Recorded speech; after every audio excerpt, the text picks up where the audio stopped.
কলকাতার এক পুরনো গলির মধ্যে ছিল একটি রহস্যময় দোকান, রূপসী বস্ত্রালয়। দোকানটিকে ঘিরে ছিল অদ্ভুত সব গুজব। নিজের বিয়ের জন্য শাড়ি কিনতে এসেছিল মেঘলা, কিন্তু দোকানের কোনো শাড়ি তার পছন্দ হচ্ছিল না। ঠিক তখনই দোকানের অন্ধকার কোণ থেকে একটি লাল বেনারসি শাড়ি নিজে থেকেই নিচে পড়ে গেল।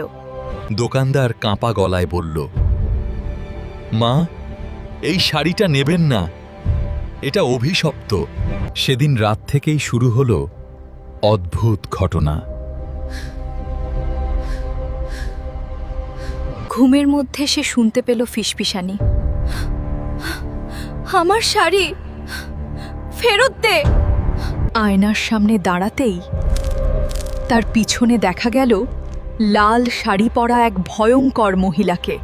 বিয়ের আগের রাতে হঠাৎ ঘরের দরজা নিজে থেকেই বন্ধ হয়ে গেল।